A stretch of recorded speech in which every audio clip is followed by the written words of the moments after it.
जो इशारो अथव या न, माना उनजो हथु अथव या न, उनखे नालो को छा थो ॾे, को छा थो ॾे, पर हुन उनखे इहो टर्मिनोलॉजी ॾी। उनजो साईं चयो त न, यानी इशारो आहे पर अलाह जो इशारो आहे, वॾी सरकार जो कोन। चई साईं पोइ पाण हलण खां माफ़ी। माना या मजमूई तौर ते थो ॿुधायांव, अॼु मुंहिंजे पोइ साल में या पोइ 2-3 सालनि में जेका मजमूई सियासत आहे, जेके पावर पॉलिटिक्स कनि था, उहे माण्हुनि जा मसइला, मुल्क उनजो आइन, मुल्क उनजो कॉन्स्टिट्यूशन ऐं हीअ फेडरेशन, ऐं उनखे फेडरेशन खे कीअं इंसाफ़ सां हलाइजे ऐं इंसाफ़ ईमानदारी सां डिलीवरी कीअं कजे, ईअं न आहे। हिकिड़ी अलाइनमेंट कनि था मफ़ादनि जी, जंहिंमें ॾियो वठो ऐं कमर्शियल एंटरप्राइज़िस जी शिकिल में ऐं माफ़ियाज़ जी शिकिल में सॼी स्टेट अची वई आहे, जंहिंजे करे मजमूई तौर ते फ़र्द ऐं पार्टियूं उहे इन बुनियाद ते थियूं हलनि। ऐं ॻाल्हि पंहिंजी मौज़ू ते अचां, इहो ओचिती ॻाल्हि आई, पर इहा मजमूई तौर ते सोच आहे। ऐं पोइ ज़ाहिरी तौर ते पार्टी प्रोग्राम नाला ॿिया अचनि था, पर माज़ीअ में तव्हां हिकिड़ी शइ ॾिसंदो, जेके 3-4 हुकूमतूं लाॻीतियूं थियूं आहिनि, उन्हनि में सभिनी ॾिसंदो पोयनि 20 सालनि में जेके बि आयूं आहिनि उहे अरेंजमेंट्स ते अचनि थियूं ऐं चवनि था माज़ीअ में सभु हीअं अरेंजमेंट्स ते आयूं आहिनि, सिविलियन हुकूमतुनि जी पिया ॻाल्हि करियूं। उन करे इहो बि मसइलो आहे असांजो, छो त सवेल मुंहिंजे तारुफ़ में हुन चयो त TTAP जो वाइस चेयरमैन, यस, त उन में इहो मसइलो ज़ेर बहस आहे ऐं इन जे हल लाइ बि जिदोजहद जो नुक़्तो आहे त इनखे दुरुस्त कीअं कजे, जेका हक़ीक़ी डेमोक्रेसी हुजे ऐं पंहिंजनि हदुनि में सभु इदारा कमु कनि, इहो कीअं मुमकिन बणाइजे, जेको अॼु कोन्हे।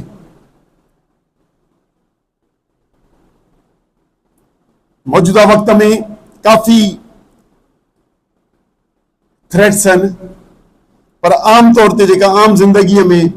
चऊं त असांजा बदीन में कहिड़ा मसइला आहिनि या सकरनि में कहिड़ा मसइला आहिनि या छा, उहे अक्सरियत कॉमन, इलाही कॉमन आहिनि जेके असांजे मुआशिरे जा आहिनि। आम माण्हुनि जी ज़िंदगीअ में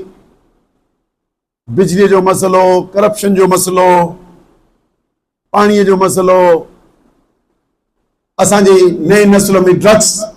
जे फैलाव जो मसइलो, वधंदे वधंदे जेकॾहिं ॻाल्हियुनि खे करियूं त क़ौमी मामलनि में सिंध खे जाग्राफी थ्रेट, सिंध जी डेमोग्राफी जो थ्रेट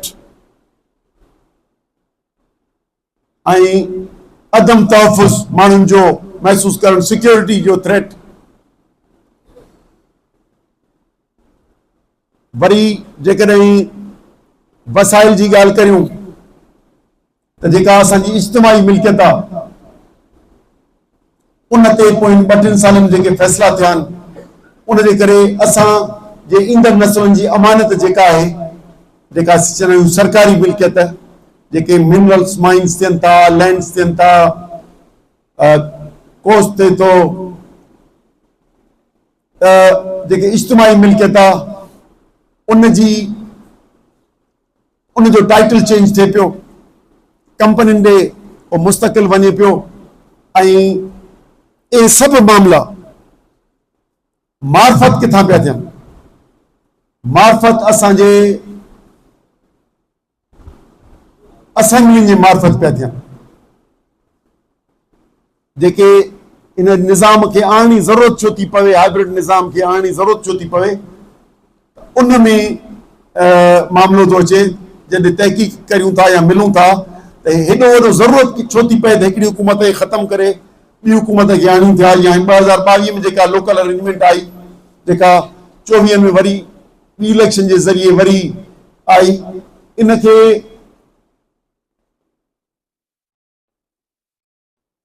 इलेक्शन कमीशन जे जोड़जक खां वठी इलेक्शन के कीअं मैनेज कजे ऐं कहिड़नि खे पावर ॾियारिजे, यानी हिते जो इलेक्शन निज़ाम ख़ुदि हिकिड़ो ढोंग थी वियो आहे। पर छो त इन मामले के सॼी दुनिया इंडोर्स करे थी त किथां थी आयो आहे, पोइ उनखे उन असेंबलीअ खे में नुमाइंदगीअ ते असरअंदाज़ थी ऐं उहे फ़ैसिला वठंदा वञनि था। उन में इज्तिमाही मिल्कियत जो सौदे जो SIFC आयो आहे, स्पेशल इन्वेस्टमेंट फैसिलिटेशन काउंसिल,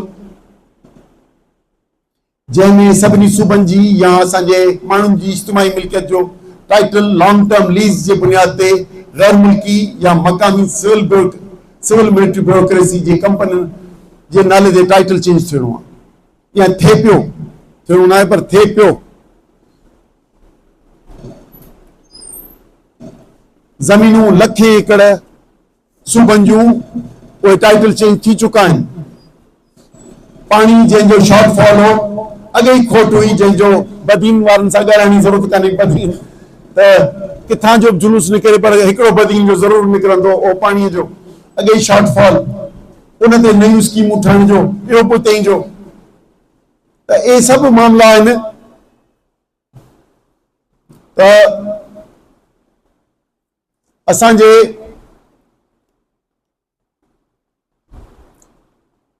मुल्क जे अंदरि मथी लेवल ते जेके ॾिसंदासूं त ज़रूरतुनि आहार उन्हनि कंपनियुनि जे ज़रूरतुनि आहार उहे गैर मुल्की कंपनियूं हुजनि या मक़ामी कंपनियूं हुजनि या हिते वेस्टेड इंटरेस्ट ग्रुप, पॉलिटिशियंस जो, सिविल मिलिट्री ब्यूरोक्रेसी जो, हुननि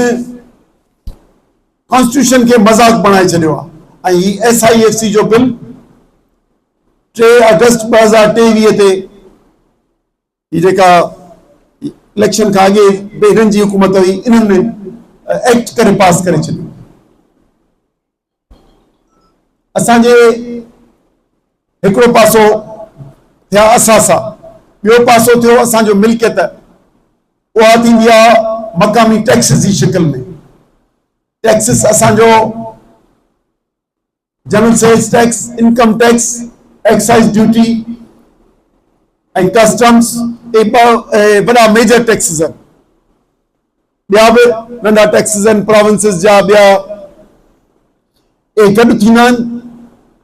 ऐं उन ते नेशनल फाइनेंस कमीशन ठहियल आहे, NFC, जेका हर 5 साल उनखे ॾिसंदी आहे। उन मां वरी इन्हनि असेंबलियुनि मार्फत पोएं महीने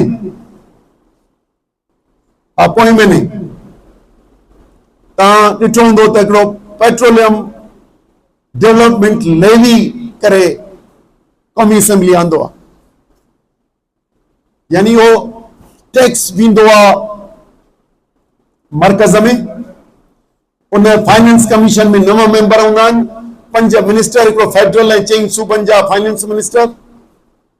ऐं 4 टेक्निकल कमेटी या 9 उनखे विराईंदा आहिनि। ऐं उनजो जेको वॉल्यूम थो थिए, उनखे 4 सूबनि में पॉपुलेशन जे बुनियाद ते अक्सरियत उनजी सॼी थिए थी। 54% पंजाब, 24% सिंध, 13% KP ऐं 9% बलोचिस्तान। इहो आहे NFC जी विरासत जो फॉर्मूलो। हाणे उहो जेको गॾु थो थिए असांखे नाले में, त चयो वियो त 8वीं तरमीम आई ऐं डिवोल्यूशन आई, 17 मिनिस्ट्रीज़ ख़तम थींदियूं, उहो अमल न थी सघियो। उनजे करे ख़तम थींदे थींदे वरी ॿियनि नालनि सां गॾु पर ऑफिसूं बंदि न थियूं, त इख़राजात घटिया कोन, ऐं हेठि उहे नवां डिपार्टमेंट ठही विया, हेठिनि जा इख़राजात वधी विया। हाणे